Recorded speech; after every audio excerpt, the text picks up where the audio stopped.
in Ohio, Karen Spear. A 5'10 sophomore forward out of Mentor, Ohio, Nicole Heffington. 5'9 sophomore guard/forward out of Lakewood, Ohio, Abby Adler.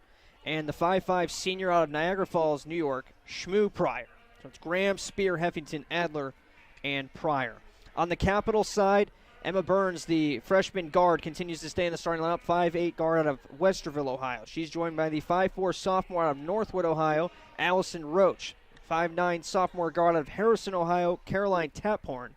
5'10 junior forward out of Westfall, Ohio, Reagan Stonerock. And the 5'11 senior out of Canfield, Ohio, Aaron Reisner. So Burns, Roach, Taphorn, Stonerock, and Reisner, led, of course, by head coach Dixie Jeffers, assisted by Molly Brennan and Jason Wright. We'll come right back with tip-off after this. Thanks for tuning in to the Freshies pregame show, and we'll have some basketball for you momentarily on the Capital Sports Network.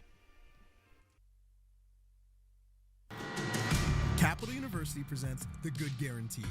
The Good Guarantee promises families who work for nonprofits or in public service will never have to pay more than 50% tuition based on their total amount of financial aid. This includes your talent, merit, and need-based aid.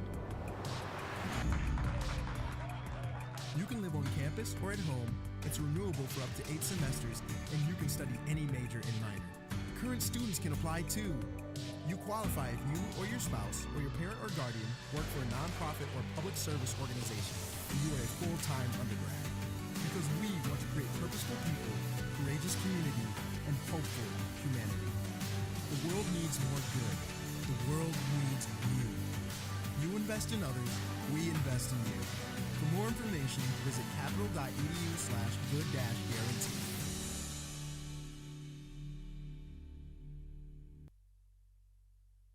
It's the perfect sports bar because it's not just a sports bar. I'm Gary Calico, founder and president of Rusty Bucket. A lot of families build their sports world around the bucket. It's not just a guy's night out. You can bring your wife, you can bring your kids. We get a lot of groups in after games. Great place after the game. Kids love to come here. The Rusty Bucket Restaurant and Tavern. The Rusty Bucket is a proud supporter of the Capital Crusaders. Visit us after the game at 2158 East Main Street and grab life by the bucket. And welcome back into the Capital Center. If you're just joining us, we have basketball for you between John Carroll and Capital. John Carroll coming in as the number one team in OAC, 10-2 in conference play, 14-5 overall record versus the Crusaders at 7-6 in conference play with a 12-8 overall record. Jimmy Bloomfield joined once again by Murphy Horning, back from his trip over at Otterbein last weekend, and it's good to have you back in the booth here, Murphy. Well, thanks, Jamie. That was a fun time. I called the game with Tom Kavanaugh. It was good. It's always fun to go on the road, see Crusaders win a rivalry game. But me and Tom, that was a fun call. Well, I'm glad to have you back. It's been not so much fun on my own, so it'll be nice to have another set of eyes up here with me. Tonight's officials are Brian Snatz, Brett Barnes, and Dave Hopkins. And we've ran through the starting lineups on the Crusader side of things as well as the Blue Streaks. But if you're just tuning in, the Crusaders making a change to their starting lineup. Allison Roach will start today's game at point guard. And she's joined by Burns, Taphorn, Stonerock, and Reisner. For the Blue Streaks, it is their usual suspects of Graham, Spear, Heffington, Adler, and Pryor. Head coach Kelly Marone versus head coach Dixie Jeffers as they exchange handshakes in front of our officials here. And it's going to be an interesting one here today, Murphy. You kind of heard it from Coach Jeffers in the pregame. It's going to be an interesting group that's out there at times. We're going to be seeing some players we may not have normally seen in the last few games. And it's a pretty simple message from Coach. Play hard or you won't play in this one. Well, both of us, we're going to have to be dialed in during whistle breaks because it sounds like they're going to be subbing in players a lot tonight. It'd be interesting to see if this is Capital's main group of 5 tonight and if they'll roll with this the whole game or if they'll just mishmash some players into the game. And you said we could see 10 to 12 players get into the game tonight. Well, we're about to find out. Yeah, I think easily if you told me to pin a number on how many we play and set that over-under at about 12, I would take the over tonight. I think we're going to see a lot of different players, and now maybe only a few minutes for some of those players, but I think everyone that's earned it in practice, you heard Coach say that terminology, who has ever earned it is going to get time to play in this game. So it'll be very interesting And a game that Capital needs here to stop this losing streak. Ball's up in the air. The opening tip-off brought to you by Charlie Hess, attorney at law. And it is won by the Blue Streaks. They'll travel from left to right. Blue Streaks in their navy uniforms against the Crusaders in the home silver. Pass comes off to Shmoo Pryor. Pryor on left wing looking inside for Graham. Now goes back out to her left to Adler. Adler behind the back dribble, guarded by Roach, goes to Pryor. Tip pass by Taphorn, goes inside to Graham. Very aggressive defensively early on, and a tough finish, no good from Graham. Offensive rebound for Adler. It goes out to Heffington. Strong move to her left, and she's fouled by Reagan Stonerock. Capital, and you mentioned this during the pregame, some of their veterans have gone into foul trouble. Not a good start with a foul there on Stonerock. Excellent job on the glass for Adler on the other side to pick up that offensive rebound, keep this possession alive. And here's Nicole Heffington, who's a gifted young player. 17 points per game, scored 17 in the first matchup. And she gets the Blue Streaks on the board first here. Sophomore out of Mentor, Ohio in the Cleveland area. No good on the second free throw. And John Carroll, they are a rough free throw shooting team. They're only shooting .603. Capital, comparatively speaking, they're shooting .695. So free throw shooting is a weakness for the Blue Streaks. Roach looking inside to Reisner. Reisner post to post, goes to Stonerock. Back out to Roach. Roach looks inside. 12 to shoot here for Capital. Here's Burns. Burns on right wing, looking to create her own shot. Guarded by Graham. Got a good mismatch with Reisner that goes inside to Stonerock instead. Good cut from Reagan. No good on the layup. And Pryor gets the rebound. Pryor over to Heffington, running the floor. Kicks it over to Graham, kind of threw it at her feet. And now Spear will receive a pass. Comes back out to Graham. Graham back to the basket on Stonerock. Scoop layup. Got the spin on it. 3-0 John Carroll. And they're using full court pressure again. Taphorn breaks the press, goes to the basket. Layup left it a little short. Stonerock with the offensive rebound. Out to Burns for a three. No good. And the rebound collected again by Pryor. Pryor pushing the floor. Capital in the paint. They're getting a lot of good looks. They're just not finishing. Still early in this one. 3-0 lead for John Carroll. Good pace to the action so far. Pryor with a layup, just throwing it up in the air to avoid a travel. And it's a jump ball. It's going to go Capital's way. Shelby Graham, she's all over the court for the Blue Streaks. She had the one basket under the hoop, and she hustled in to force a held ball there. Possession arrow is in favor of Capital. Shelby Graham, she's been very good in these first 2 minutes. Burns has a full head of steam towards the basket here, and there's Graham again. Stepping up on the defensive end, right on cue. Blocking that ball from Burns.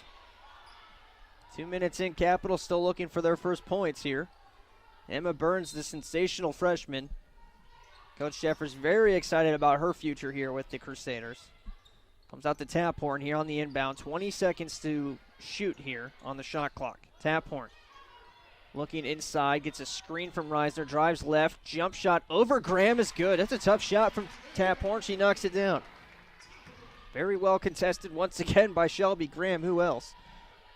Spear brings it up the floor for the Blue Streaks. Drives left, fakes a pass out, layup around Roach, no good. Here's Graham again on the boards, no good on the putback. And now another one, Adler out to Spear. She left it short. And the tap out is stolen by Burns. Burns 2-on-1 the other way with Taphorn. Floater, it's good over Pryor. And Capital, just like that, has a lead, 4-3. Now up the floor to Adler in transition. And she beats Roach. 5-4. Very fast-paced, definitely an end-to-end type of game. You could expect that with John Carroll's full-court press, and on Burns' basket, that shows you the flaws of the full-court press. Reisner drives, beats the double team, and the layup is good. 6-5, back and forth game, in both the scoreboard and in the action. 6:45 to play in the first quarter. Tonight shaping up to be a good one. Nice find post-to-post from Heffington to Graham. We're going to break some scoring records in this one. It's already 7-6. That's the third different player that's scored for John Carroll. Taphorn gets no contact or no foul there after the contact, and then she's wide open. Sends it inside to Stonerock, who spins it in, and now the fourth different player to score for Capital. Scoring is getting all spread around early on. It's 8-7, just about 4 minutes in. Spear on left wing working against Roach.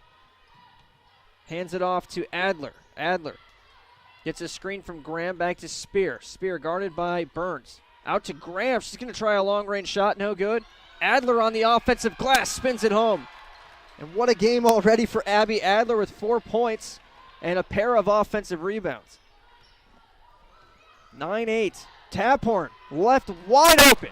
And she explodes to the basket. It's good, 10-9.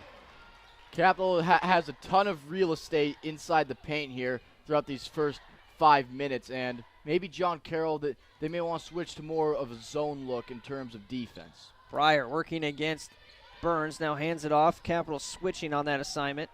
Now from the free throw line, Spear. That one's way off. And Stone Rock gets the miss. Taphorn exploding down the court once again, right to the basket. She's fouled. It's good. 12-9. Capital has come out and responded early on. And that's what I'm talking about, Jimmy. Capital, they came out lethargic in the first quarter. The last 2 games, not so much tonight. They're going up and down the court, getting good layups at the hoop, and couldn't have drawn up a better start. Tori Grasso checks in for the Crusaders. She got a lot of run in that game against Marietta. And the first off the bench in this one, Taphorn knocks down the free throw, makes it a 3-point play. And Taphorn already has 7 for the Crusaders. Handoff dribble as John Carroll made some substitutions as well. Sprecher into the game. That's Sarah Sprecher. And she passes it in to another substitution, Olivia Nagy. More on her in a second as Grasso comes away with a loose ball. She goes to the cup, and her layup is good. 13-9. Capital make it 15 as they're up by 6. John Carroll looking to respond. This is a Capital team on Thursday that scored 2 points in the entire first quarter. And here we are a little over midway through with 15. Sprecher, pass off the hands of Nagy, and it's a turnover. Good work by Capital defensively. John Carroll will sub in Sarah Spicer. Let's talk about Nagy and how can we leave her off of our stats in front of us. She had a triple-double in the first matchup off the bench, 15 points, 11 rebounds, 11 blocks in the game, as well as Bosch replaces Stone Rock. Obviously a ceiling game from Nagy, but she's a pretty competent player coming off the bench as well, filling that spot of Graham. And indeed they are. In Capital, they're also doing a good job shutting down Nicole Heffington. They're showing a lot of double teams. Heffington only has 1 point, which was based on a shot from the charity stripe, but Capital is doing a great job shutting down John Carroll's top guns. They call it travel there against Reisner. It didn't look like she had the basketball, but they called it anyway. John Carroll will go up the floor. 15-9, 4:14 to play. First quarter of play. Capital has responded very well to the call here early on. They got to keep this up for 40 minutes. Comes out on a pass out to Danny Carlson, who checked into the game as well. Pass goes inside to Heffington, and she's fouled. And Heffington, like you said, she's been quiet, but she has been working hard. You can see her out there, bright red from the energy that she's expelling. And actually not going to be a shot off of the free throws here, off of the foul. Not a shooting foul, that's what I'm trying to say. And then off the inbound, a quick miss from Nagy. Capital comes away with it. Taphorn to the basket again. That one spun off on her. And John Carroll heads up the floor. This is Heffington looking for some help with her. Taphorn leading all scorers so far with 7. And it goes out to Spicer. Spicer into Heffington. Back to the basket. That's a huge mismatch as Burns ended up on her.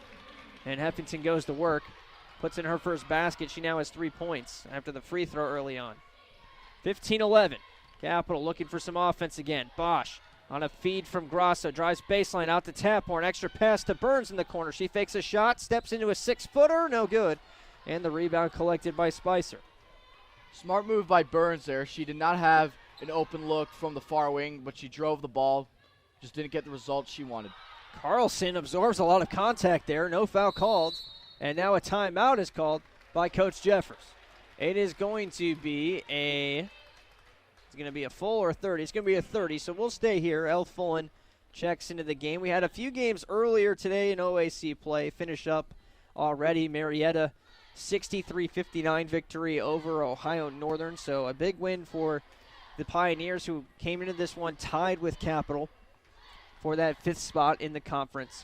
And the other one is still in action, actually. Heidelberg leading Muskingum 64-55, 9:20 remaining. And John Carroll will play Heidelberg back on, they'll play on Monday, actually. So a busy week for the Blue Streaks and for the Berg, as they'll play 3 games Monday, Wednesday, Saturday, including today, 4 games in a week by playing Saturday, Monday, Wednesday, and then Saturday again.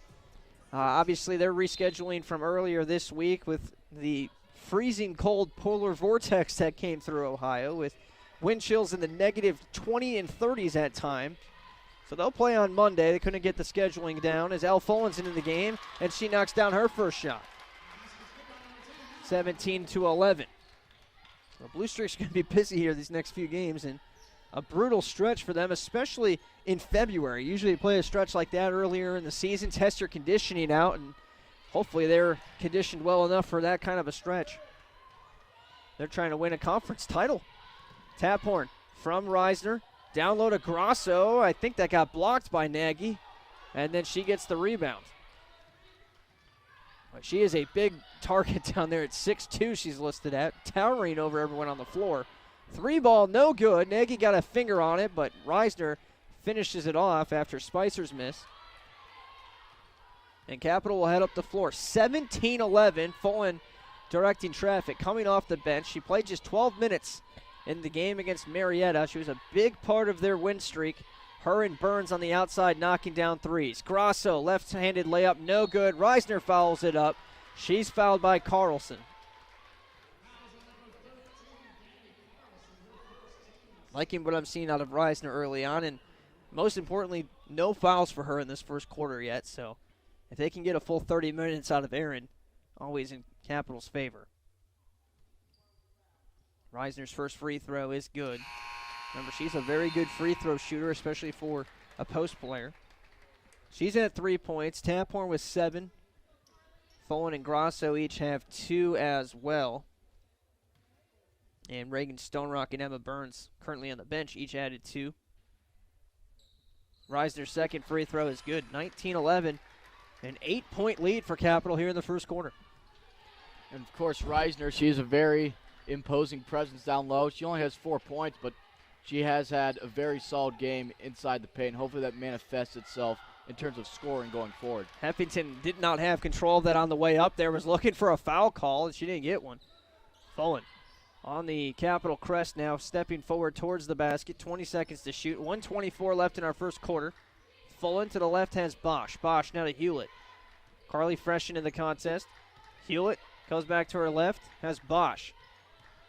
Bosch driving into the paint, skips forward towards the basket, no good. Boy, a lot of steps there from Cassidy. Got underneath the basket and left it a little short on the layup attempt. 1 minute to play first quarter. 19-11 our score. Capital leads by 8. Carlson spotting up from 3, and she knocks it down. I mentioned in the pregame she's second in the conference. She's actually third in the conference in field goal percentage from three-point range. And we see a clean-looking stroke there. She knocked down 2 in the first matchup as well. Emma Burns, by the way, is number 1 still in conference three-point shooting percentage. As Fullen takes a 2-pointer around Reisner, no good. Nagy gets the miss. 19-14. Carlson gets it up the floor off to her point guard, Sarah Sprecher. Point guard of the second unit here. 4-second shot clock and game clock differential. So John Carroll will slow things down for a potential last shot. Down by 5. 14 to shoot on the game clock. 6 on the shot clock. Now 5. Now 4. Heffington's got to go. And she goes and just plows over Bosch. That's going to be a charge. I think I saw the one official on the far side signaling I thought he was signaling a travel there. I could be wrong. That's a look I got from the official on the high side of the court. Either way, a travel or a charge, the charge would be a bigger deal, obviously. Same result. As it would give Heffington a foul. We'll follow up on that in a second. Is a three-pointer from half court by Grasso. Woo! She didn't have to shoot it yet, but it went in. What a finish to the quarter as Tori Grasso knocks in a buzzer beater. That's the highlight of the night. 22-14. Capital will take a lead in the second quarter. And we'll be right back with more basketball after this. Capital University Athletics would like to thank the following sponsors for their support: Pepsi, Peking Dynasty, the Rusty Bucket in Bexley, Planks Cafe on Parsons Road, Byers Airport Subaru, the CU Society of Sports Management, Marriott at the Columbus Airport, Two Men in a Truck Moving Company, Donato's Pizza, Dill's Greenhouse, and Charlie Hess, attorney at law. If you would like more information on our partners or to join the team, go to athletics.capital.edu/sponsors or contact Dustin Rudiger at 614-236-6979.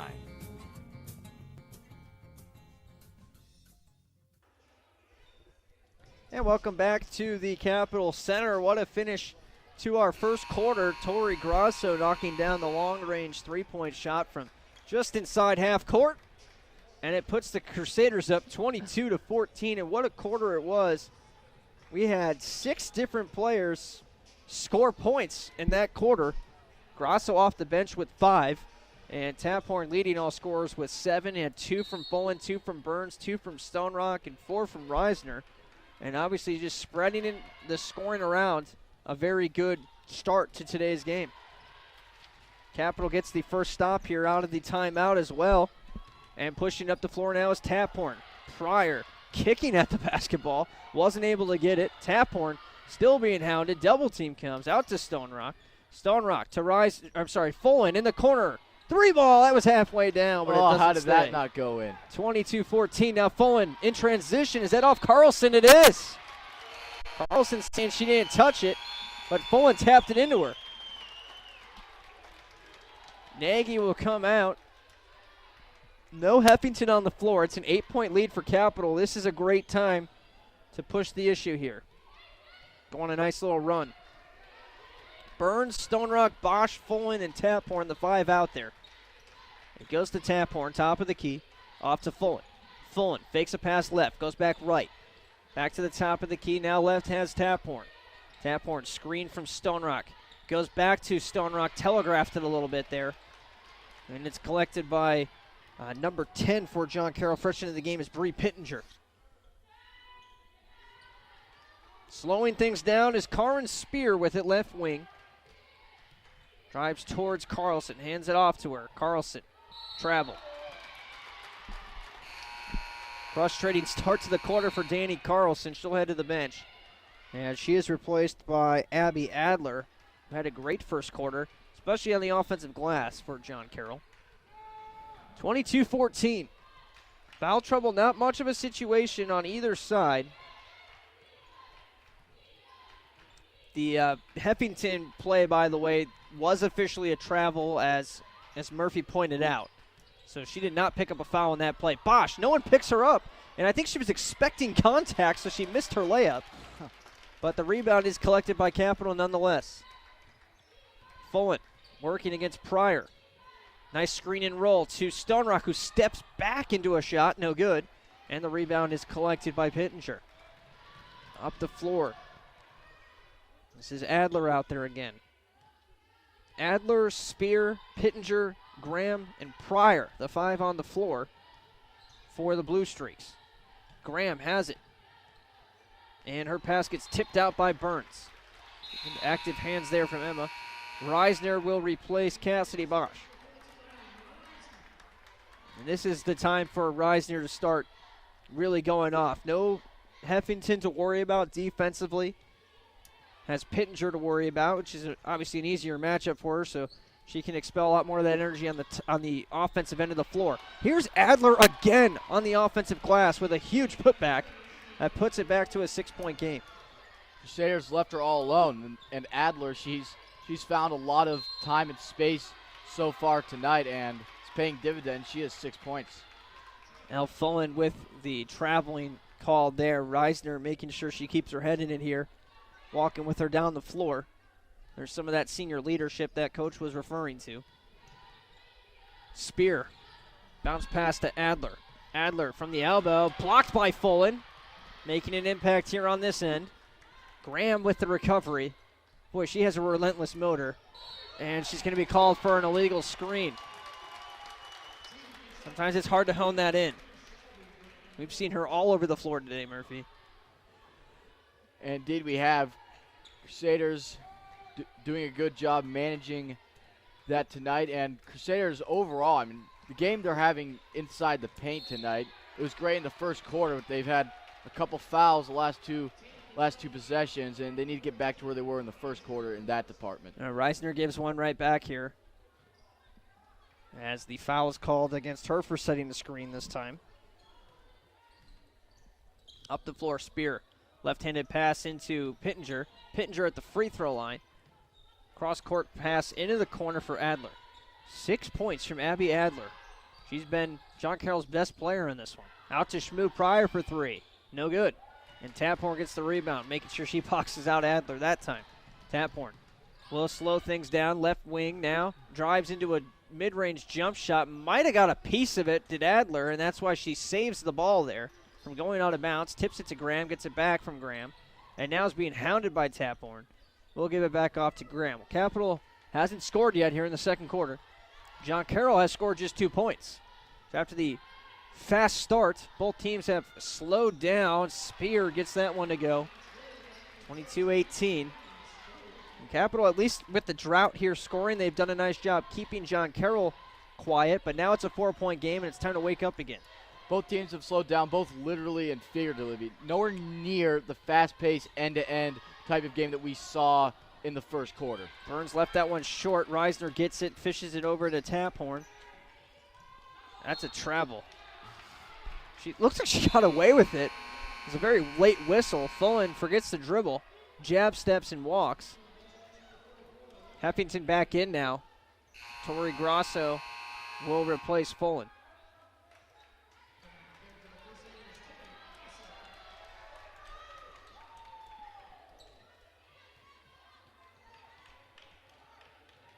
Ball comes into Spear. She'll bring it up the floor. 22-18. Heffington and Nagy out there together now. That is a big grouping. Spear with the layup, no good. And the rebound is collected by Taphorn. This is where the shooters are going to have to get going from outside with Burns. Nagy had 11 blocks in the first game, and she's guarding Reisner. Here again was ready to swat Taphorn, but an illegal screen is called again. Another turnover for Capital. Maybe it was just a travel called there. I'll get an official word on that here. It was based off the signal I saw from the official. It was definitely not a travel. It was not a travel. Not a travel. So it probably was an offensive foul then on the screen there for Reisner. 7 turnovers for John Carroll.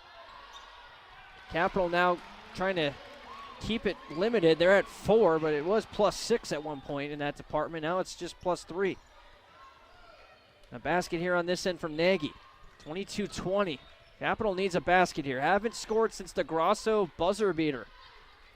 Reisner, top of the key, long two, no good. Maybe a step or two outside of her range. Trying to stretch it in there. Pass from Heffington's tipped on its way to Nagy. And those two out there at the same time. We haven't seen that yet today, Murphy, but it's an interesting task for Capital both on both ends of the floor. And John Carroll, they do, as you see right there with 2 quick substitutions, they do indeed love to rotate a lot of players. This is a more difficult challenge schematically for the Crusaders now that John Carroll has their 2 stars out. There's a key takeaway right there. And a foul on Heffington as well. Carlson's back out there. She's the shooter for John Carroll. They also have Sarah Sprecher in, who can knock down an outside shot or two. Sprecher at 35% from 3. And Spear, obviously a very good shooter herself, 33% from outside.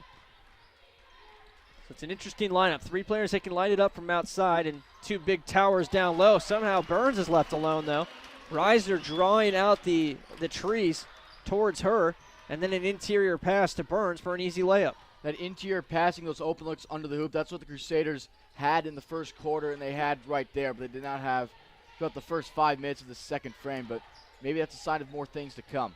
Nagy holding it high there and doing a nice job of keeping the ball away from some active hands on Capital's side. It's rotated around to Sprecher now. Her shot's blocked out of bounds by Taphorn. 5 seconds to shoot. Bosch will come in and replace Taphorn and get a little bit more height out there with all three upperclassmen that get the big minutes, Bosch, Stone Rock, and Reisner, in there at the same time. Grosso and Burns join them. They'll be passed in under the basket here by Adler. Top of the key, 3-ball, no good. Rebound, tap 2, 3, 4 times, and now Bosch gets the rebound after the scramble. Missed three-pointer by Sarah Sprecher.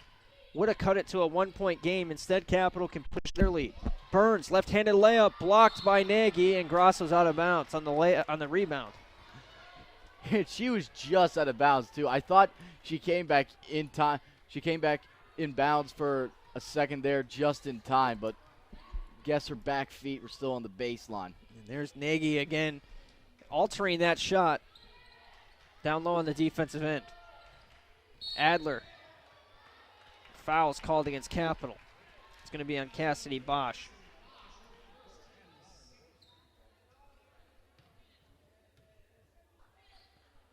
That sequence a little bit ago, there was a foul called against Nicole Heffington, by the way, on that when we were trying to figure out what was going on. She had the offensive foul a few possessions ago. Left wing now, Sprecher. 24-20, 3:06 to play. Pass goes into Nagy. She goes back out to Carlson. Carlson swinging it around. 2 extra passes. Now Sprecher, floater in traffic, no good. And the rebound bounces, and then Nagy gets it. And that was a travel missed by our officials. Now pass inside's tipped again. 3-ball. Make it a 2, and make it a pass into Nagy. A lot of just crazy action ball pinballs to Grosso. 3-on-2. Burns pulls up, jump shot, no good. And the rebound, same team, and a travel called against John Carroll. The rebound was Adler, and then she travels. Officials didn't miss that one. She was falling, and she had the ball. Maybe a bit of a makeup call there, but I think that was a travel. Timeout called by Coach Marone. We'll take a quick 30-second timeout with him. 24-20, 2:34 to go. Capital out in front. With 14 TVs to watch your favorite team for the next big event, Blank's Cafe and Pizzeria in German Village is ready for you and your group today. Plenty of free parking, free Wi-Fi, banquet rooms for private parties, and daily specials. What more reason do you need to visit Blank's Cafe and Pizzeria? Blank's is located at 743 Parsons Avenue and has been serving the Columbus community since 1939. Planks is on the web at plankscafe.com or available by phone at 614-443-6251. Planks Cafe and Pizzeria is a proud supporter of Crusader Athletics. Scoreboard update from Alliance. Mount Union leading Otterbein 21-12, and Baldwin Wallace on top of Wilmington at Wilmington 23-14. Heidelberg winners at home today against Muskingum, as well as Marietta over Ohio Northern earlier today. Grosso on the right wing. Screen from Reiser. She drives in. Layup. No good. She's fouled and then lands on Adler. Everyone okay. Boy, what a sequence we had a little bit ago. And prior to that timeout, ending in a traveling call against John Carroll. Seemed like they had 3 or 4 chances on this end. Just very hesitant offensively with their shot selection. No one confident in taking a shot. A lot of passing, a lot of pinballing around because of the passing. Very interesting sequence. There were probably 3 times where the Crusaders should have taken the ball away, but they didn't the first 2. But ultimately, it turned out to be a good thing for Capital from a results standpoint because they got the stop and they got the takeaway. Grosso at the line. 25-20 lead for Capital. No good on that one. Graham gets the miss. So splitting a pair of free throws brings the lead to 5, 25-20. 2:10 to play. Our Rusty Bucket halftime show coming up next at our halftime break. Pryor throws it over the basket, and it's retrieved by Bosch. Bosch across the timeline. Grosso cuts to the basket. Instead, it goes to Reisner. A tough pass. A lot of English on it. Out to Burns. Burns calls for a screen. Gets one from Reisner. Now takes a 3. Left it short and right of the rim. Barely tipped it on its way down, but it'll reset the shot clock here for Capital. Burns a little bit cold here from outside to start the night. Reisner inside. Back to Burns. Her layup no good. And another rebound by Burns. Reisner, when she passed the ball, it looked like she was about to shoot it, but then she changed her mind in the middle of the play. Into Reisner from Grosso. This time, the basket for Capital, keeping that possession and sequence alive, and they have a 7-point lead, 27-20. Pass inside. Reisner takes it away. Burns collects. Great defensive effort there from Capital. Now Burns at the top of the key.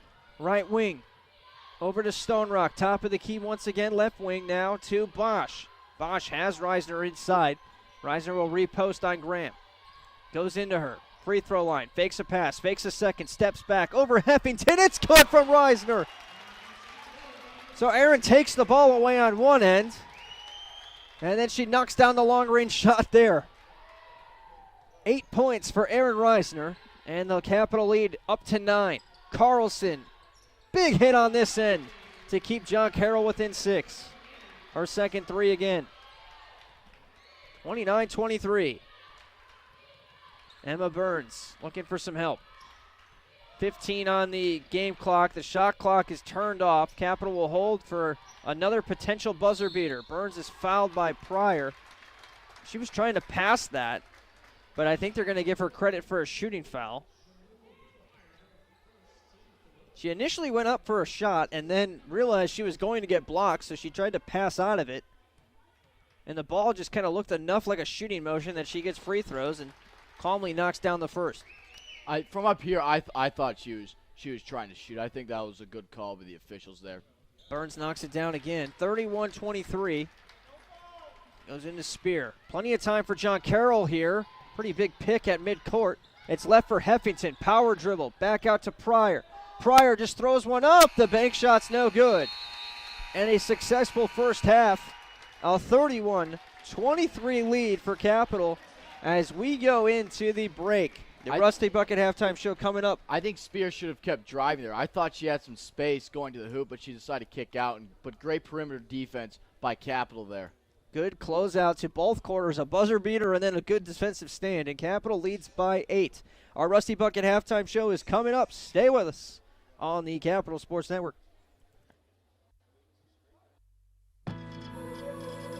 Where will you live your purpose? Not in a refuge from the real world. The university, anchored in the center of Ohio, is at the epicenter of possibility, purpose, and the power of purple.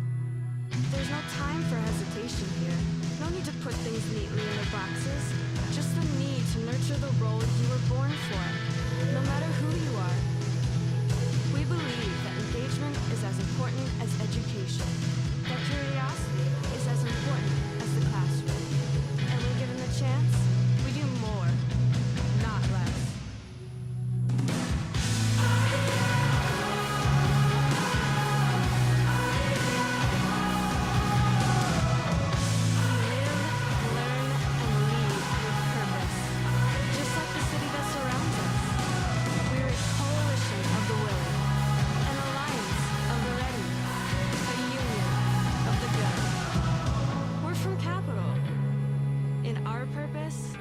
Purpose.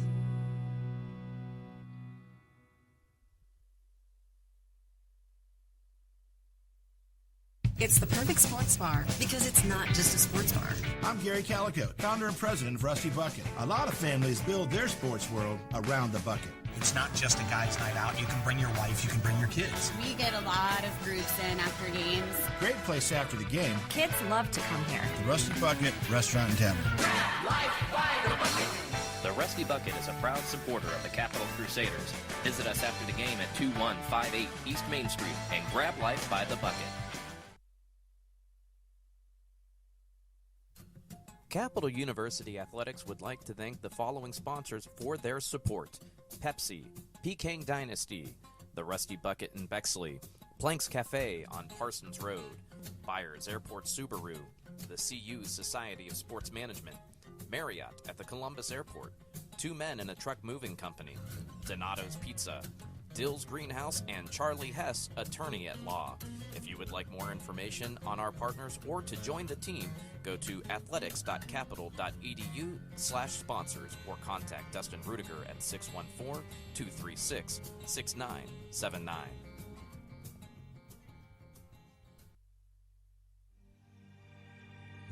When looking for great food at low price, be sure to visit Peking Dynasty on the corner of Livingston and Sheridan, right near the Capital University campus. Peking Dynasty has a large selection of Chinese food and sushi, along with great-tasting chicken and beef selections that can please any appetite. In addition, Capital University students receive discounts with a valid ID any day of the week. That's Peking Dynasty on the corner of Livingston and Sheridan, right near the Capital campus, where we are proud to say, Go Cap!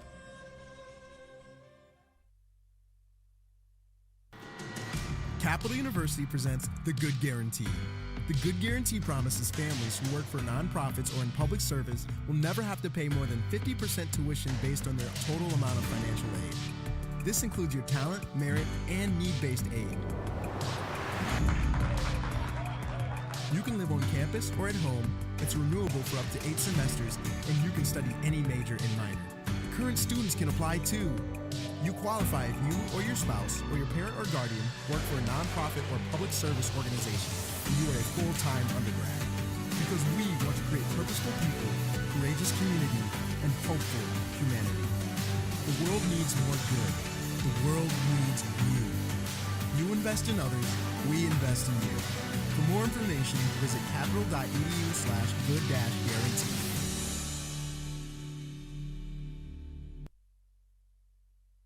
Lunch, the most unappreciated meal of the day. Which is why we at Freshie are screaming from the rooftops, let there be lunch. And no, not a sad sandwich at your desk. We're talking a flavorful Tex-Mex burrito after a brisk walk, or a nutritious kale Caesar with your work bestie. So let's do our minds, bodies, and taste buds a favor, and let there be lunch.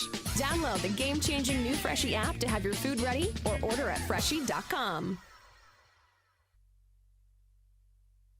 It's the perfect sports bar because it's not just a sports bar. I'm Gary Calico, founder and president of Rusty Bucket. A lot of families build their sports world around the bucket. It's not just a guy's night out. You can bring your wife, you can bring your kids. We get a lot of groups in after games. Great place after the game. Kids love to come here. The Rusty Bucket Restaurant and Tavern. The Rusty Bucket is a proud supporter of the Capital Crusaders. Visit us after the game at 2158 East Main Street and grab life. OSU Sports Medicine is a proud supporter of Crusader student-athletes by providing sports health services for Capital University athletics and student health services. Through the work and care of team physicians and athletic trainers, it's the team behind your team. For all fans, if you're looking to improve your physical performance, recover from an injury, or stay active for a lifetime, the experts at Ohio State Sports Medicine are there for you. Visit sportsmedicine.osu.edu or call 366-4332. Well, welcome back into the Rusty Bucket halftime show. A 31-23 lead for Capital here. A 22-14 edge in the first quarter, 9-9 in the second quarter. Let's take a look at the OAC, and then we'll break down this one here, Murphy. In the OAC, earlier today I mentioned we had a couple of final scores. Marietta defeated Ohio Northern 63-59. Marietta improves to 8-6 in conference play, while Ohio Northern falls back to 5-9. More on that in just a second. As Heidelberg defeated Muskingum, final score 86-72. So currently, Ohio Northern is now on the outside looking into the playoff race, with Heidelberg moving to 5-8. They're tied with Wilmington for the 7th spot, and Ohio Northern is half a game back of Heidelberg right now, who plays again on Monday against John Carroll. So you would figure that John Carroll would win that one, but if Heidelberg's able to steal that game, they're in the driver's seat for securing themselves a postseason berth. If not, they'll fall right back into that same grouping with Ohio Northern and Wilmington. So some interesting things developing in spots 7, 8, and 9. In terms of the rest of the scores from today's action, the other games are at halftime as well. Mount Union on top of Otterbein 33-25. Otterbein currently 9-4, and Mount Union currently 8-5 in conference play. And then you have Wilmington and Baldwin Wallace doing battle, and Wilmington always a tough place to play, despite the 5-8 record. They're giving Baldwin Wallace a run for their money. 37-31 is the score there at halftime as well. Well, on this one, Murphy, just coming out of the gate and just kind of when we were setting the tone for this matchup, we were very interested in seeing which group of players would step up from Capital, and The starting five really answered the call, and then Torrey Grasso coming in off the bench as well ended up being a big-time player down the stretch there in the second half as well, had the second quarter, I should say, and had the big buzzer beater at the end of the first quarter. And all in all, they set the tone early on, held their own there in the second quarter, managed a drought of 5 minutes, and here we are at halftime with an 8-point lead. Oh, Capital's defense has been tremendous. They've been great all game inside the paint. The only thing that's been a bit inconsistent for Capital is their offense, which was great in the first quarter. And they were playing the pace they wanted to play. It was up and down. It gave the team a lot of energy. They had too many turnovers in the front end of the second quarter. But in the back end of the second quarter, I thought they answered the bell and got several key baskets. And because of that, they have an 8-point lead. But I think the Crusaders offensively, they've answered the bell tonight. Our OAC scoreboard update brought to you by Donato's Pizza. When we come back, we will take a look at the stats from this one and name our halftime hero. So stay with us on the Rusty Bucket Halftime Show.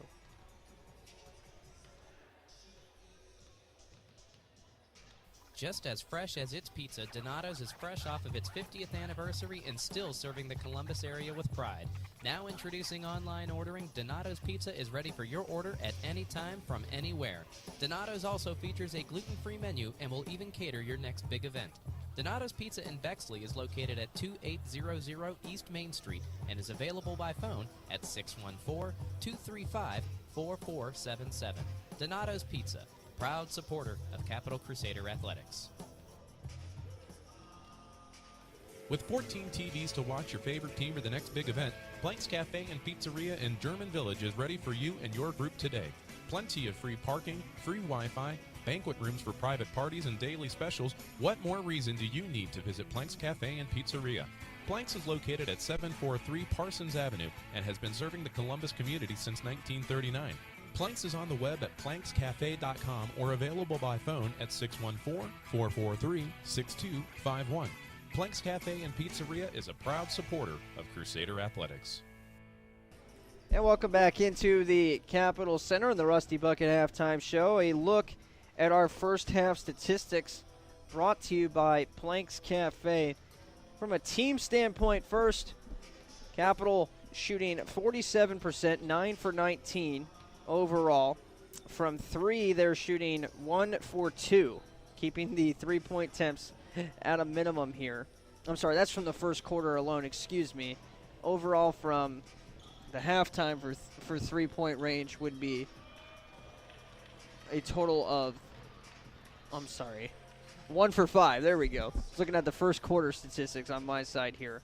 Capital shooting overall now 47 in the first and 23% in the second, to a halftime total of 37.5%. And John Carroll is shooting 31.3% on their side. So shooting obviously not up to the standards of both of these sides in terms of just raw statistics and percentage standpoint. From three, John Carroll is 2 for 8, which is 25% compared to Capital's 1 for 5.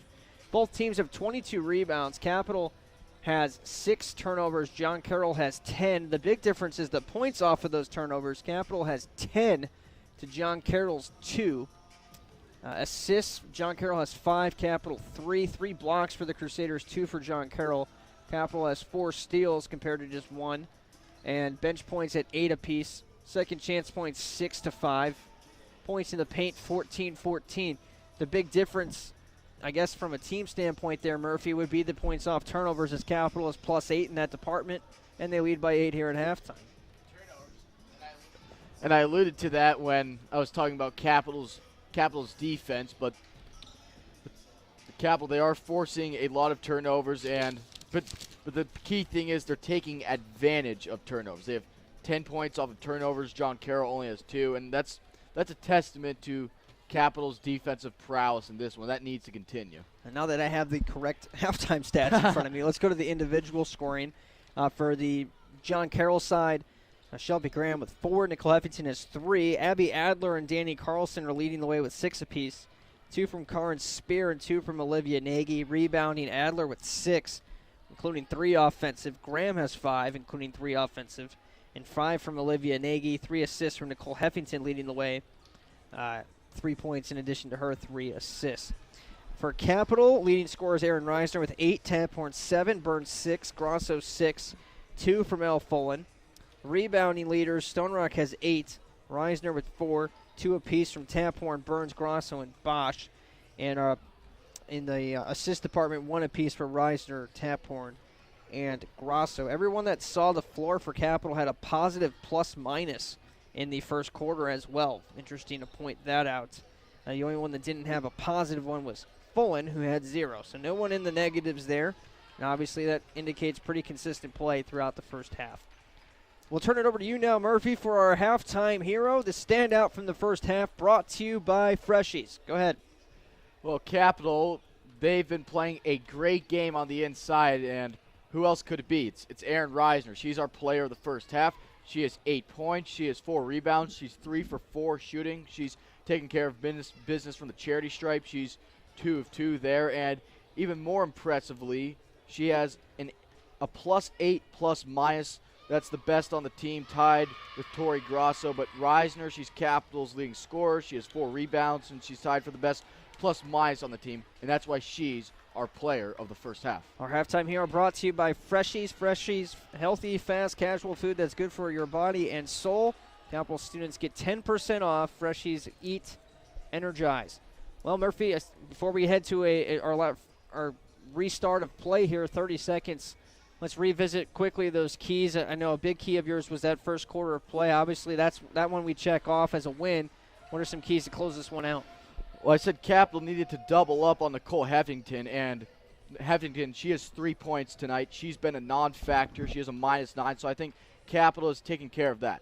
And my third key was find a reliable starting 5, find a reliable group of 5 players. And I think for the most part, Capital's answered the bell there. Reisner, Taphorn, Stone Rock, and Burns, they've all gone about 75% of the minutes in the first half, but Grosso and Bosch have stepped up as well. So the depth for the Crusaders has worked to their advantage so far here today.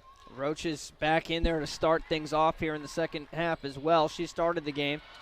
Pryor pokes the ball loose and then pushes Burns around and then throws it into the backcourt. So John Carroll gets the steal and then it comes right back out. A squadron of students has just entered the building for the Crusaders as well. So that could get interesting as you see them finding their seats. And Burns loses it again. Pryor is fouled. She'll go to the line. Not a bad student turnout today. Obviously not like what we had on Thursday night versus Marietta, but it's good to see some students waking up to Crusader athletics. We'll see if they can get a little bit rowdy in this one. Pryor makes the first free throw, 31-24. Next free throw from Pryor, left it short. And Heffington on the glass. No good, throwing it up in traffic. Stone Rock and Reisner doing a good job on the rebound. And now Taphorn says, let's slow things down here. Calm down, find our senses once again. Burns to Taphorn. Taphorn was great in the first quarter. Didn't play a whole lot in the second quarter. Pass here got knocked down by Pryor. She had 1 foul, so maybe trying to just keep her out of that foul situation. She was playing with a full head of steam, though, in that first quarter. Had all 7 points in the first half for her in that first quarter of action. From the sideline, Taphorn into Stone Rock. Stone Rock back out to Taphorn. Taphorn driving left side. Gets a screen from Stone Rock, drives into the basket, now kicks it to Reisner. Fall-away shot from Aaron is good. She has such nice touch that she's developed around the rim. And that's even stretched out in the mid-range now in her senior year. Heffington travels. Nicole Heffington, a player that Coach Jeffers in our pregame called the best player in the OAC. Just a sophomore. She awarded her that title in her opinion. And look at the job they've done on Nicole Heffington. Just 3 points and another turnover there for the sensational star for the Blue Streaks. A foul called this time, I believe, on Graham. That is on Shelby Graham. It is her second. she's the first player to pick up 2 fouls in this game. Much different game than we saw on Saturday against Otterbein. It's pretty much a survival of who just was out there on the floor. 3 players fouled out in the game, including Reisner and Kissel on the other side for Otterbein, two of the 2 leading scorers on each side. Reisner on a nice find from Taphorn. And Aaron Reisner really starting to heat up. 12 points, 5 rebounds. Mentioned she was kind of primed for that breakout game, Murphy. She's just been too quiet over the last few. And now Adler steps out of bounds. Taphorn doing work on the defensive end. Turnovers. That formula worked in the first half, and so far in the second half, throughout the first 90 seconds, it's working some more. Burns brings it across the timeline. She's had a quiet day offensively. She's 2 for 10 shooting with 6 points. Reisner gives it back to Burns. Burns looking inside for Reisner. It's not there. Bounces it out to Roach instead. Here's Allison Roach driving to the right. Inside pass to Stone Rock. Got pinballed around. It got to Reisner, but it was late. And too much time taken there. Leads to a turnover.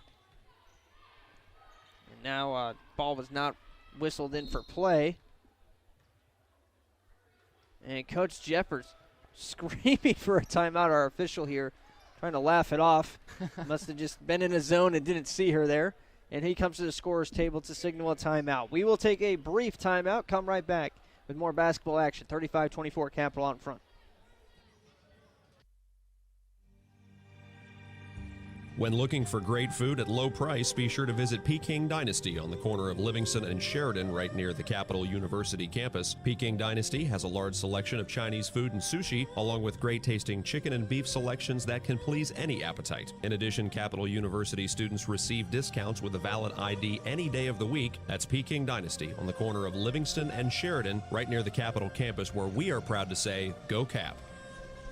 35-24, 7:56 left to play. Third quarter. Capital has controlled this one throughout and just trying to manage the storm here in the third quarter, keep this lead, and they've actually stretched it to 11. 35-24. Strong first quarter of play, kind of setting the tone here, and a three-pointer missed by Pryor.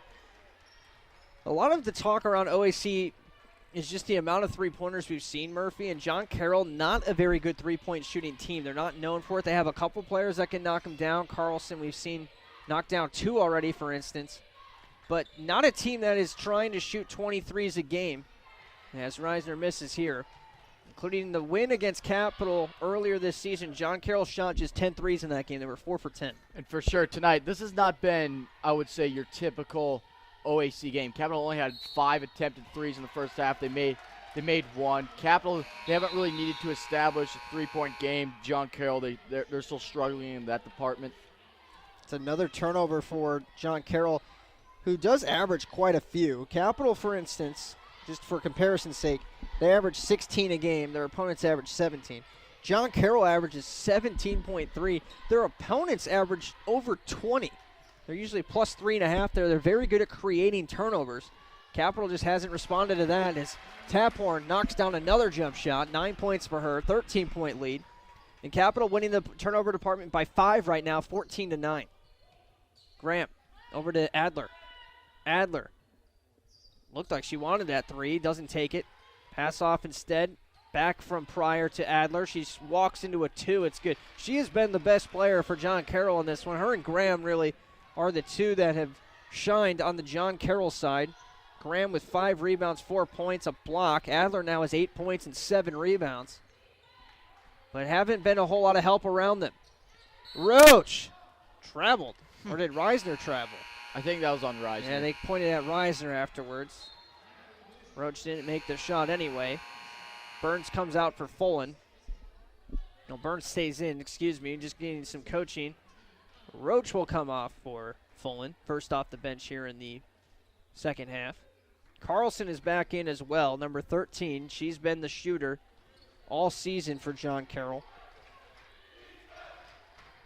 There you go. Student section's waking up. There's your defense chant you can hear from the far corner of our screen.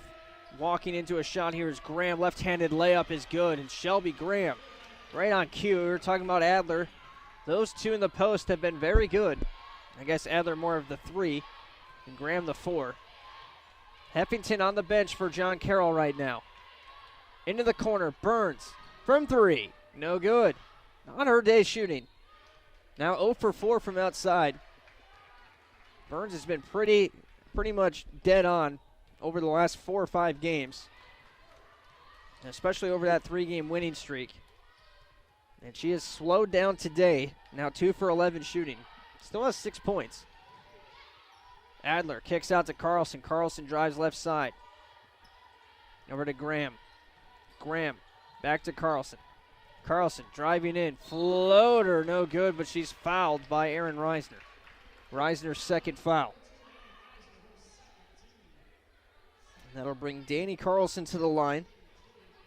Carlson hasn't started a game, but she has played in all 19. She's the only bench player that has played in all 19 games.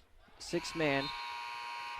She is a 44% three-point shooter, 37 for 83, which is about the volume of Folan in terms of just the amount of shots.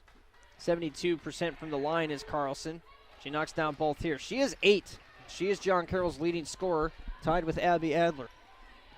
Those 3 players, Adler, Graham, and Carlson, have combined for 22 of the 30 points for John Carroll. And that's not normally a source of their points. Stone Rock fouled by Graham. And Carlson is the second leading scorer. She has 10 points per game, so she usually gets hers. Adler averages 5. Graham averages 5. And they're just getting nothing else from anyone on the floor. The rest of the team has made 3 total field goals, Murphy. Stone Rock misses the first free throw.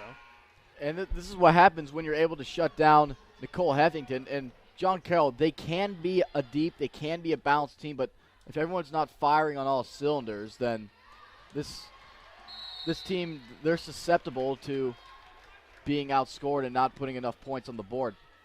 Good work from John Carroll on the rebound there, forcing a tie-up. And just listen to these numbers. Heffington's 1 for 3. Karen Spears 1 for 6. Shmoo Pryor 0 for 6. Sarah Sprecher 0 for 5. And those are players that can score on this John Carroll side, but they have been absolutely erased. Kick out to Adler. Adler switches floors and throws it to Graham, who's on the bench. I thought that Adler had an open look on the top left of your screen there. I think she should have shot that one. John Carroll right now, the top team in the OAC at 10-2, a loss, and they would fall right back into a pack, waiting to catch them at 9-4. Reisner blocked by Nagy. And after a few tips, it is collected by Sarah Spicer. Now to Adler, back inside. Heffington, layup, good. She's been quiet. You don't want to poke the bear there with Heffington either. She can really turn it on. 37-32. Capitals lead all of a sudden has dissipated down to 5. Taphorn, pass got tipped. Grasso recovers. Grasso back to Caroline Taphorn. Now to Stone Rock, back to Taphorn. Fullen on the other end of the floor. She can't shoot from there. Goes inside to Reisner. Baseline, tough shot, tough angle, no good. And Adler gets the rebound. John Carroll pushing it. Down by 5. Inside, Heffington. Double team comes. Over to Nagy now. Nagy around Taphorn. Layup, no good. She gets her own miss. Power dribble, left-handed finish is good. Crusaders are giving the Blue Streaks too much space on the inside. The same problem John Carroll's defense had with Capital in the first quarter. The other players around those 3, Adler, Carlson, and Graham, are starting to wake up here for John Carroll. 37-34. Fullen, 3-ball. It's good! It's what the doctor ordered right there. Capital's three-point game had been quiet. John Carroll was on a run, but that's the burst of energy Capital needed. Big hit from Fullen. 40-34, back to a 2-possession game. 6-point lead inside Heffington. Loses it. It's still loose. Nagy comes away with it, top of the key. Carlson from 3. It's not going to count. What is the call here? There's been no signal. Did it go out of bounds? Oh, the shot clock reset. So that's what the conversation's about. They're going to put 11 seconds on the shot clock. Both coaches trying to steal a timeout. Boy, they took a good shot away from Carlson. It didn't go in. She was wide open at the top of the key, and the whistle started to blow because the clock reset. Capital never gained possession. So 10 to act now for John Carroll. Heffington from 3. No good. And it bounces off the top of the backboard. Capital pointing at the top of the backboard. That should be out of bounds. And they're going to call a foul against Grosso. Oh, the officials missed that one. That was on the top of the backboard. It should be Crusaders' ball. Coach Jeffers doesn't understand the call, as neither do we. 40-34. Goes into Heffington and a charge called. How many times does that happen? What a play by Bosch. And boy, Capital has really responded here the last minute, Murphy. Some big defensive stand there after the three-pointer by Fullen. This game was falling away from them. That lead was down to 3, and they have regained control just like that. Now Fullen. Oh, I'm sorry. Stone Rock stepped in front of the pass to Fullen. She wants the shot anyway. No good. And the rebound from Nagy. That pass was intended for her, but Stone Rock thought it was for her. Fullen wanted that 3 anyway. Good passing up the floor from Adler here. No good on the layup, though. 2:17 to go. Coach Jeffers says, let's slow things down. Taphorn walks it to the sideline. No timeout, though. Isolation with Carlson. Taphorn. Top of the key, Grosso has it. Grosso drives in. Layup around Heffington's good. 42-34. Capital lead back up to 8. A 5-0 run. Now on the right wing. Inside to Heffington again. Working on her is Bosch. She can't finish. Passes to the top of the key. It's a turnover. Fullen takes it away. Taphorn out in front of everybody. Layup from Taphorn is good. And it's 44-34. Now the game has opened up a little bit. This is the end-to-end type of action we saw in the first quarter, and that has benefited Capital. It's benefited Capital the past couple possessions. This sequence right here could be the sequence we look back at. John Carroll had this down to 3. Heffington over Bosch gets the foul, and it's good. This team is far from being put away. We've got 10 minutes of action after this 122 here in the third quarter. But a very good sequence there from Capital. Heffington ends the run. And it's an 8-point game, 44-36. Heffington with a chance at the line. She is a decent free throw shooter, 70%. This free throw, no good. And Stone Rock gets the miss. 1:20 to go in the third quarter. It is 44-36. Capital, after allowing a couple baskets to John Carroll, has led pretty much the entire game. Bosch being forced out of bounds, had to throw it away. And now Grosso and Stone Rock work to get a steal. Falling the other way. We'll slow things down. 2-for-1 opportunity here for Capital. Final minute of play.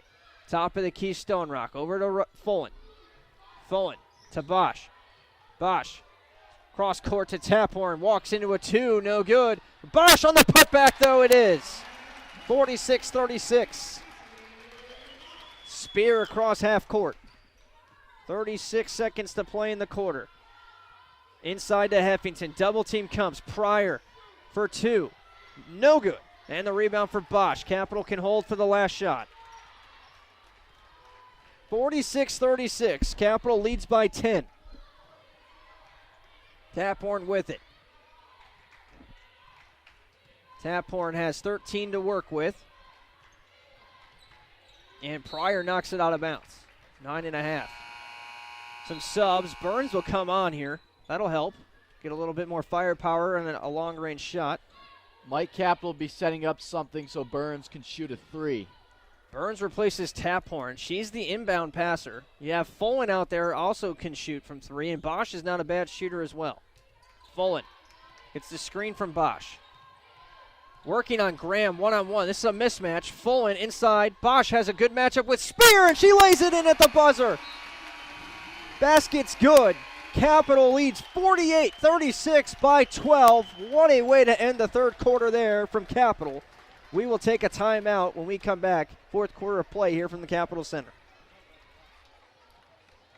Lunch, the most unappreciated meal of the day. Which is why we at Freshie are screaming from the rooftops, let there be lunch. And no, not a sad sandwich at your desk. We're talking a flavorful Tex-Mex burrito after a brisk walk, or a nutritious kale Caesar with your work bestie. So let's do our minds, bodies, and taste buds a favor and let there be lunch.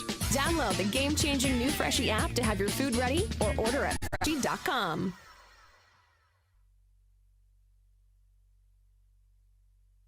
Dill's Greenhouse is a local family business dedicated to offering the best shopping experience and honest prices for your gardening needs. If you're in need of annuals, perennials, vegetable plants, or any variety of gardening tools and resources, Dill's Greenhouse is more than happy to get you on the right path. Dill's Greenhouse is located at 5800 Rager Road in Groveport, Ohio, and is open 7 days a week. Visit them online for more information at dillsgreenhouse.net. Dill's Greenhouse, only nature. Welcome back to the Capitol Center, 48-36. Murphy doing some number crunching over that break.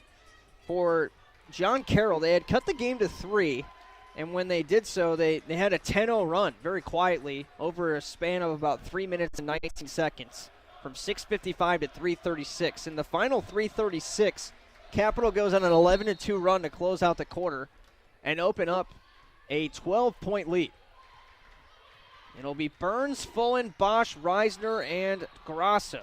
A steal taken away here by number 5, Spicer, but she stepped out of bounds, Sarah Spicer, after getting the steal. And that's actually Sarah Sprecher, excuse me. But a fantastic response from Capitol to open the lead back up to 12 after it was cut to 3.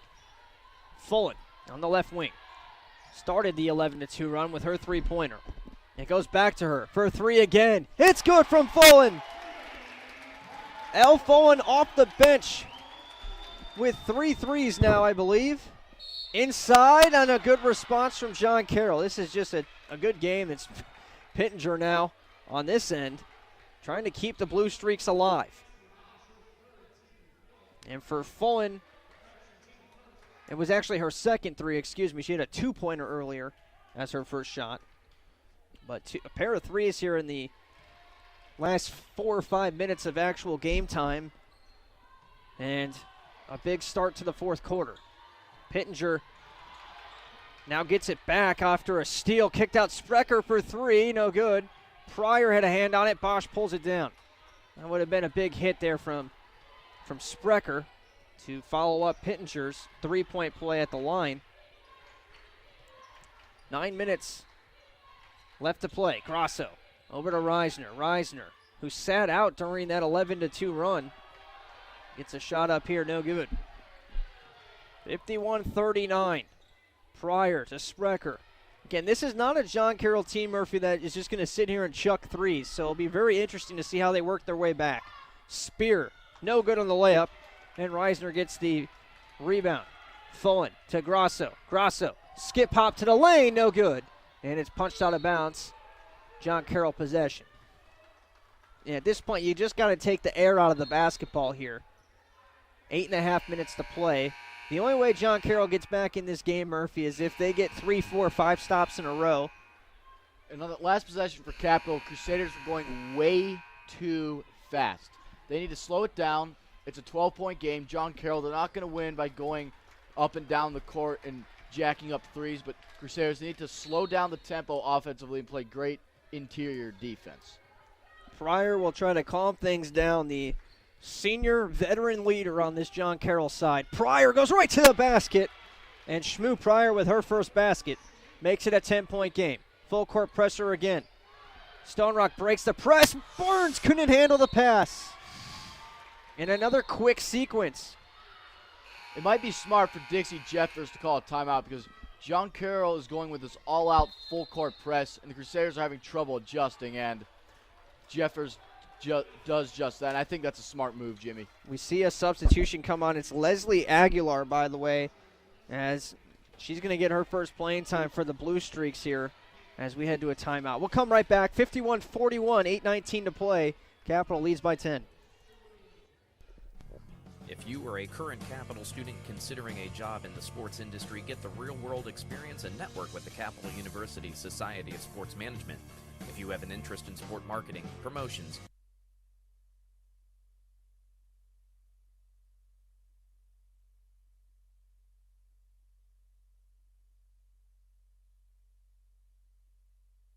game and event operations, or other sport-related areas, join our team.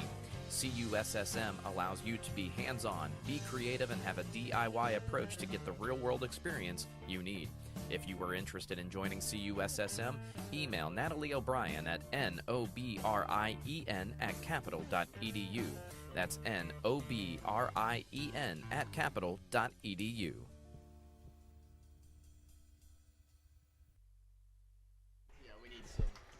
Welcome back to the Capital Center. 8:19 to play. I mentioned Aguilar into the game for John Carroll. It's Graham, Carlson, Aguilar, Pryor, and it looks like Adler. So a smaller unit here for the Blue Streaks. And Aguilar will bring it up the floor. Off to Pittenger, not Adler, as the fifth on the floor. Pryor, back to Pittenger. Pittenger for two, it's good. Bree Pittenger has 5 points here in the fourth quarter. And now Carlson steps in front of a pass, almost stole it. Well, the full court press, Capital hasn't seen the full court press in a little bit of time here, given the fact that they've been, behind the last few games. And giving them a little bit of issues here at the start of the fourth quarter, but now they can settle down in their half-court set. And they'd be wise to eat up at least half this shot clock here. Reisner inside. Stone Rock, that's a good look. Layup's good. 53-43, back to 10. Pryor across the right wing. Looking inside. Pittenger's the hot hand. Gives it off to Graham. Spins to the basket. Fullen tipped it on the way up. And Burns recovers it. Break this press, they do. And Taphorn can now slow things down. Taphorn on left wing. Driving on Aguilar. Gets a screen from Stone Rock. Drives baseline into the corner. Fullen has to save it. Gives it to Burns. Reisner now. Top of the key. Working on Graham. One-on-one. Tough shot. No good. Stone Rock around four players. Gets the rebound and she's fouled. Reagan Stone Rock on the glass. The second leading rebounder in the conference. And she has 11 today. Stone Rock, we spoke about Reisner ad nauseum. You got to give a shout out to Stone Rock. She's in double digits in terms of rebounding. She had a great rebounding game in the first half. But I think the combo of her and Reisner are why the Crusaders are where they are so far tonight. Taphorn calls for a clear out. Fresh 30 here for Capital to work with. To Reisner. Reisner. Top of the key. Stone Rock drives in. Kick out to Taphorn. Eat this clock up. Under 7 minutes. Into Reisner. Into traffic. Kicked out to Stone Rock. From three, I think. No good. Might have been a long two. Obviously not the shot Reagan's used to taking, but she was open. She thought about it. Wanted it. And Aguilar's fouled on the other end. John Carroll, give them some credit here in transition. First off with the full court press giving Capital some trouble, but on the other side here, they are getting to the cup in 5-6 seconds. Not using a lot of time, and the sense of urgency is there. You're down by 10 with 6 minutes to go. You got to get to the cup. Aguilar with a long delay here now as Carlson is being tended to. Has to get taped up.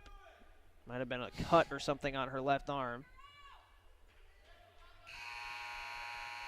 So she gets some medical tape on her wrist and she's back in. 6:43 to go. Aguilar, a freshman at the line. It's good. Aguilar, 5'8", out of North Hollywood, California. Pryor will come off. Adler comes on.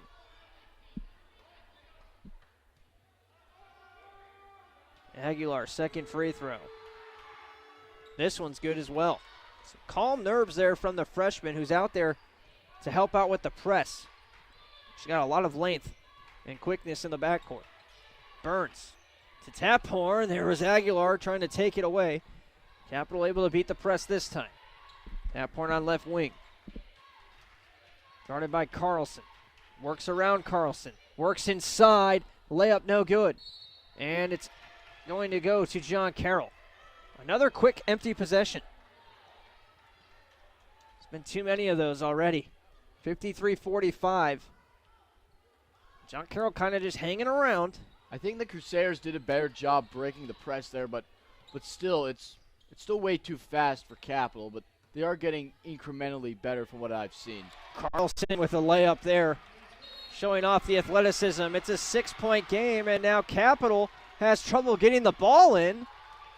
It goes either off Heffington and hit Stone Rock, or Stone Rock messed up passing it in. I think it hit off Heffington, and just Stone Rock was standing at the wrong spot. So a quick takeaway. Heffington working on Reisner. John Carroll hasn't made a three to get back in it. This would be their first. No good. And they're still struggling from outside. They've made just 2 in the game. And this comeback, once again, to get it back down to 6, it's been all 2-pointers and free throws. Taphorn, top of your screen. Gives it to Reisner, tip pass inside. Stone Rock back outside. 3 ball from Burns. No good. And the rebound from Carlson. Carlson over to Aguilar. Aguilar, right wing. Inside. Going to work is Heffington. Good fake move. Fake there. No good on the first attempt. Nagy cleans it up. It's a 4-point game. Well, I said, Murphy, to erase this lead, they would need to get 3, 4, 5 stops in a row. That's exactly what they've done. Burns and Reisner urging her to just slow down. 53-49. Carlson goes to the floor to try to get a steal. Now Stone Rock into Reisner. Foul called against Heffington. And Heffington still has not really gotten going. She has 7 points, but she's 3 for 9 shooting. And that's both a good thing and a scary thing as well, because it only takes a few possessions from her to tie things up. Taphorn, Grosso, Fullen, as well as Reisner and Stone Rock, the 5 for Capital. Grosso on left wing, pass inside, threw it away. Pryor got it. Pryor pushing the numbers, pulls up, looks to Heffington, guarded by Stone Rock this sequence. Double team comes, and Taphorn helping out down low, takes it away from Nagy. And now Fullen will bring it up. 4:38 and counting. Capital leads 53-49. John Carroll making a bit of a move here in the fourth quarter. Taphorn, left elbow, drives in, floater is good off glass. 55-49. To this end, Pryor working against Fullen. Back to the basket is Heffington. They get it into her. Double team comes, and they'll reset out. Pryor lost it on the way up, goes into Reisner without the basketball, and Fullen picks it up. Capital will slow things down again. They're being outscored 13-5, make it 13-7 here in the fourth. Taphorn, no good. And it hit Reisner in the hands. She is able to keep it in play. Drives to the basket, kicks out to Taphorn. And they'll slow things down again. 55-49. Fullen off to Taphorn. John Carroll switching on everything. Right elbow shot. Or that's a pass, excuse me. Reisner went up to, or looked like a shot, and Stone Rock looked at the basket assuming that was going to be a shot, and it was a pass. It looked like she was trying to shoot it, but she changed her mind when she was, I don't know, 3/4 of the way in the shot. But clearly she was looking for Stone Rock, who's been very effective under the hoop tonight. It's a full timeout for Capital, so we'll take a timeout as well. 55-49, 6-point lead for Capital. John Carroll ball when we come back here at the Capital Center. Capital University presents The Good Guarantee. The Good Guarantee promises families who work for nonprofits or in public service will never have to pay more than 50% tuition based on their total amount of financial aid. This includes your talent, merit, and need-based aid. You can live on campus or at home. It's renewable for up to 8 semesters, and you can study any major and minor. Current students can apply too. You qualify if you or your spouse or your parent or guardian work for a nonprofit or public service organization and you are a full-time undergrad. Because we want to create purposeful people, courageous community, and hopeful humanity. The world needs more good. The world needs you. You invest in others, we invest in you. For more information, visit capital.edu/good-guarantee. And welcome back to the Capital Center, 55-49. Capital is being outscored 13-7 here in the fourth quarter, but at this point, the clock is the biggest ally, Murphy. 6-point game, John Carroll basketball, and they have the possession arrow as well. And John Carroll, you'd say they need to get 4 or 5 consecutive stops in a row. They got that there, which is why they're back in this game. And I know the same could be said for the rest of the possessions going forward, but this is the biggest series of the game. Eventually, they need to probably knock down at least one more 3 here down the stretch. Pryor, layup, no good. Rebound, Bosch gets it. That's huge. Bosch, Fullen, Stone Rock, Taphorn, and Reisner. Taphorn gets trucked at the timeline. No foul either way. She'll keep control here with 3 minutes to play. Reisner a long 2, left it short. And Pryor gets the rebound, fouled by Taphorn. Carlson is the sharpshooter on the other side for John Carroll. And she came out because her wrist was getting tied up because of the blood, and she's getting more dressing now on that left wrist. But she's the player that they would need to come back into the game for that long-range threat. We'll see how much longer she stays out. Meanwhile, Sprecher in now for her, and she is fouled by Bosch. And that is the 5th foul, which will bring John Carroll to the line. So this is a big spot for the Blue Streaks. We got one official trying to pass it in from the side. I guess that was the 4th. Now our official down here is saying 2 shots. Okay, so they've got it set. I had it right the first time there, Murphy. Free throws are coming. Looked like they were getting ready to pass it in from in front of the scorer's table. Pryor is still out. There's 6 Blue Streaks. Like, what is going on right now? Substitutions had started. Now they have to reverse those substitutions. John Carroll had 7 players standing on the floor. That was almost, they nearly got technical. I was calling a high school game a couple weeks ago, and the opposing team, I think it was Worthington Christian against Grandview, they had 6 men on the court. Nobody noticed until like 5 seconds later. The official blew the whistle, and they got a technical. Sprecher makes the first free throw. This one is good. And you see that in hockey and football sometimes, but in basketball, that's usually pretty obvious. Sprecher comes off, and here's Carlson back in. So you've got Carlson, Spear, Adler, Heffington, and Nagy. Close it out for John Carroll. Taphorn stays in bounds, top of your screen, working against Spear, trying to draw a foul, wasn't able to. Now Reisner, working against Nagy. Not a matchup you want to attack. Reisner's going to do it anyway. And the finish no good. Rebound collected by Adler. 55-51. It could be a one-possession game here with a basket from John Carroll. Carlson working on Taphorn. Adler. Spear. Spear drives in. Leaves it for Heffington. Hit her in the face. No one's got Grosso now on the other side. Her layup in transition's good. What a break. Heffington was open. The pass hit her right in the face, and she wasn't able to collect it. 57-51, a huge swing. Carlson for 3. It's good! 57-54. There's your three-pointer, Murphy. And we've got a 1:48 left to play. Timeout called a 30-second timeout for John Carroll. We'll stay here, Murphy. This is a big spot, obviously, now. One possession game after the hit from Carlson. Take us through that last sequence there. Well, John Carroll, they're going a faster pace. They knew they needed a quick bucket, and the Crusaders were expecting the Blue Streaks to go on the inside, but they had someone open on the left wing. Crusaders weren't looking for that, and John Carroll, they executed. But the three-point game, to put it mildly, has not been the Blue Streak's strong suit tonight, but they made a big one right there. Carlson 3 for 3 now from 3. She's 5 for 5 this season against Capital.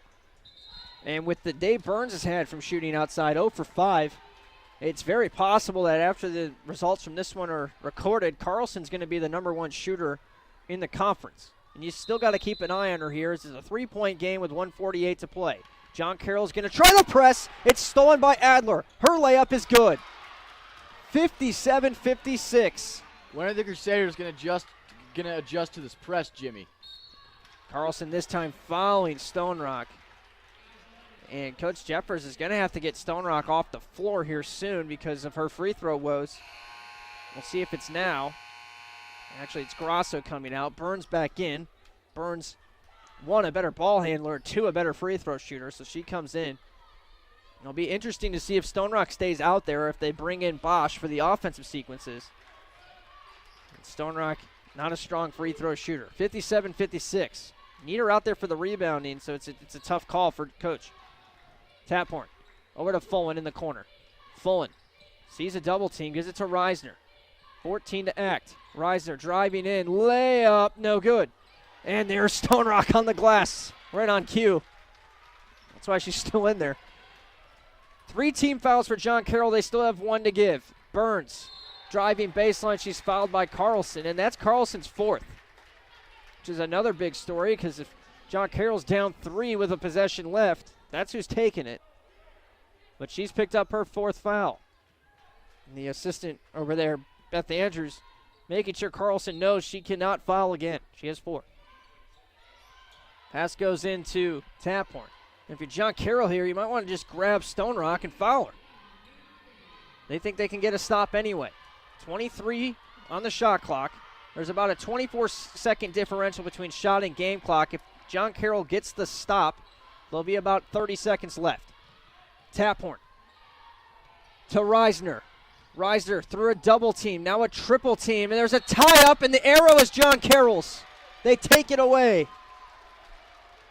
40 seconds to play, 39.6 to be exact. A 30-second timeout for the Blue Streaks. Very smart play by the Blue Streaks there. They recognize that they have the possession arrow. They go right for the ball on Reisner, and smart play. And now this is John Carroll's chance. They've slowly chipped away. The Crusaders, they've had a good game defensively. Not so much in the 4th quarter, but Capital just needs 1 more stop. Looks like it's been changed to a full timeout. 20-9 is the score here in the 4th quarter, Murphy. John Carroll outscoring Capital by 11. We'll take a look at our OAC scoreboard. We'll have final scores for you as part of our Byers Airport Subaru postgame show. But good finishes down the stretch in Wilmington as well. Wilmington trying to finish off an upset against Baldwin Wallace. Both teams at 67 points with 1:16 to play. Mount Union all over Otterbein. How about this? 65-48. Didn't expect to see that. And that's a huge game too. As far as I'm concerned, that could be an elimination game because both Baldwin Wallace and Mount Union and Otterbein are. Otterbein's 1 game behind John Carroll. Mount Union is 2, and that's a big one. That's a huge game. It's also right big there for Capital trying to get a home court game in the first round of the playoffs. They need to finish in the top 4, and Mount Union is currently 1 game ahead of Capital. With a win over Otterbein, they've moved into a tie for 3rd, and if Baldwin Wallace can't beat Wilmington, it's a tie for 2nd. 5-second call! John Carroll doesn't get the basketball in time. Are you kidding? That was, and a 5-second call might be the play that decides this game. Capital's still not out of the woods yet, but what a break for the Crusaders. It's a 30-second timeout. Well, we didn't even have a chance to set it up before. It's Abby Adler, who's been one of the best players on the John Carroll side in this one, unable to get the basketball in. And as a result, it completely changes the situation. Now for John Carroll, Murphy, I'll ask you, they don't have they don't have to foul. There's a 9-second differential between shot and game clock. They can play it straight up and try to get the ball back with 9 seconds to play, or they can foul Capital, who would have a chance to push it to a 3-point game, still one possession. How do you play this here?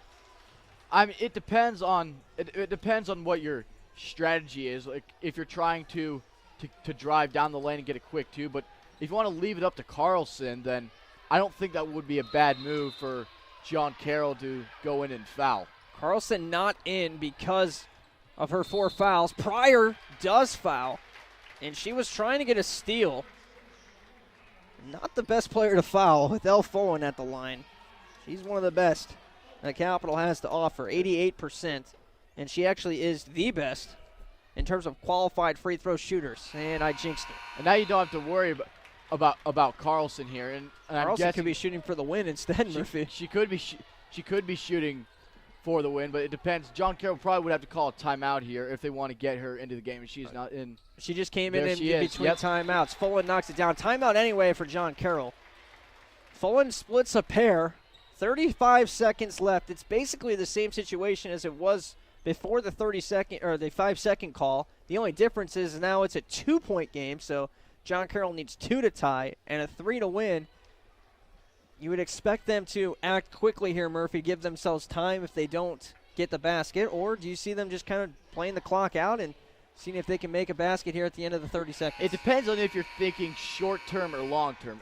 If I were John Carroll, I'd go for the basket because you still have to make a shot first. Then you can play defense. But let's say if you do make a shot, I think it would be better for John Carroll to kill as much time as possible and give Capital only 6 or 7 seconds to go and win the game. I think Carlson gets a quick look here. If it's not there, they'll reset and go for a 2.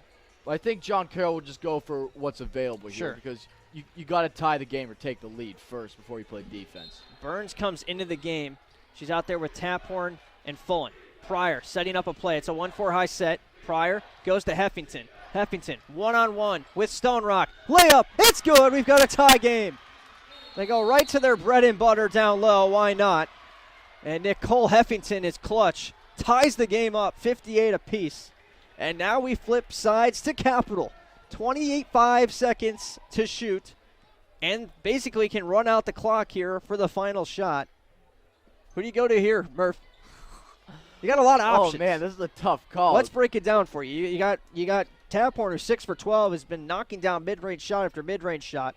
Reisner, probably your best player. She's 5 for 15 and has been a little bit shaky here down the stretch.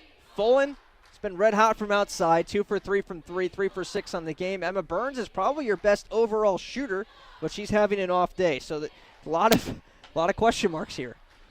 I think I'd have to cross off Reisner because I wouldn't say if she is available, then Capital will obviously go to her in the paint, but I don't think that John Carroll is going to leave her open, though. Right. Taphorn, she was hot early in the game. She's made several mid-range shots. She is Capital's leading scorer tonight.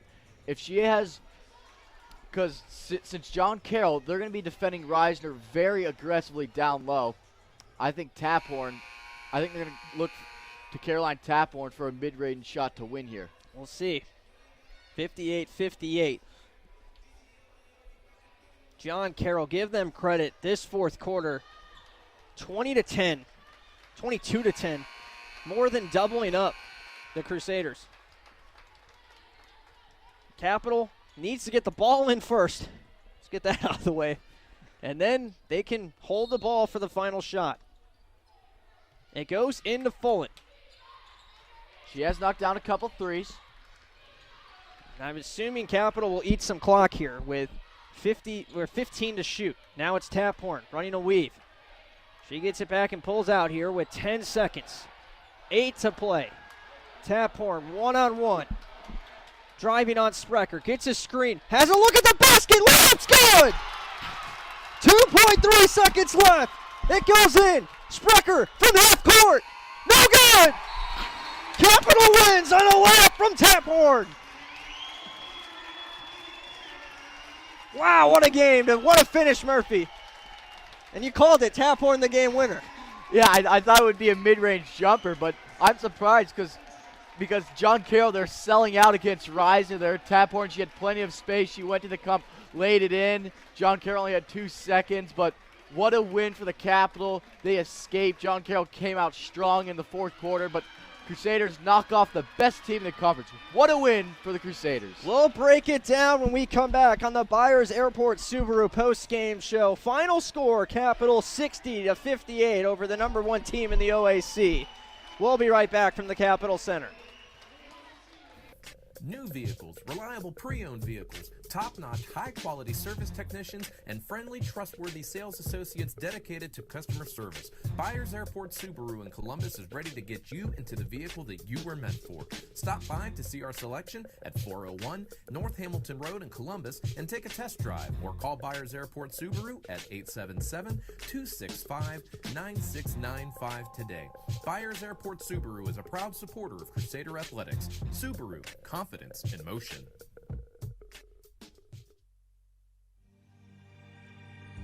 When looking for great food at low price, be sure to visit Peking Dynasty on the corner of Livingston and Sheridan, right near the Capital University campus. Peking Dynasty has a large selection of Chinese food and sushi, along with great-tasting chicken and beef selections that can please any appetite. In addition, Capital University students receive discounts with a valid ID any day of the week. That's Peking Dynasty on the corner of Livingston and Sheridan, right near the Capital campus, where we are proud to say, Go Cap. What a finish from the Capital Center. Capital winning on a basket by Caroline Taphorn with 2.8 seconds to play. The Crusaders win 60-58. Murphy Horning joining me, Jimmy Bloomfield, here on the Byers Airport Subaru post-game show, Confidence in Motion.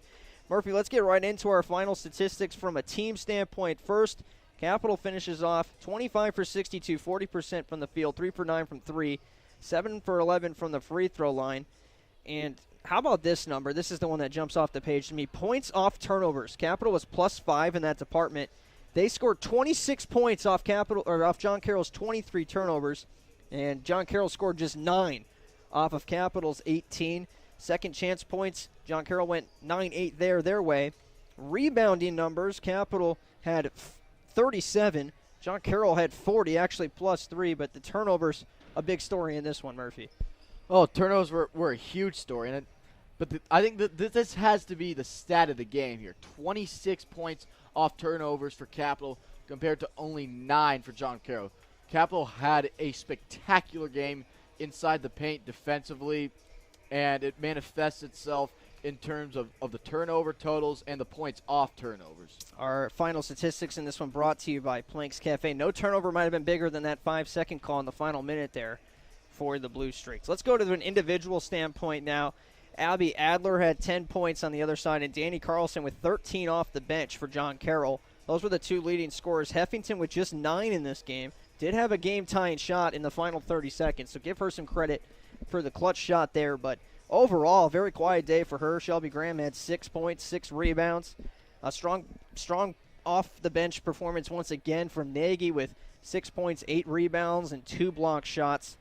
But just nothing really jumping off the page on John Carroll's side. Carlson was the big game changer for them. 3 for 3 from 3, 13 points, 2 rebounds for her, but just not enough help around her, especially from Heffington, who averages 17 a game and scored just 9. On Capital's side, Reisner got there with 12 points and 8 rebounds, 5 of 15 shooting. Not the most efficient day for her, but still got her 12 points. 10 points off the bench from Tori Grosso, including a 3-point shot at the buzzer to end the first quarter, which ends up being a huge basket as well. 9 points off the bench from Elle Fullen. She knocked down 2 threes. Cassidy Bosch had 4 points and 6 rebounds off the bench. And then Caroline Taphorn with the game winner, 15 points, 2 steals, 4 assists, and 4 rebounds for her from an individual standpoint. Obviously, Murphy, the numbers favoring Capital. We talked about the points from the turnover department, but it was one of your keys to slow down and really just double-team Heffington. Every time she touched the ball, she was double-teamed in this one. And you just kind of your assessment of how we handled that matchup today. I think they did great against Heffington. She did wake up a little bit in the fourth quarter, but I think Capital shutting down Heffington, I think that's what won them the game.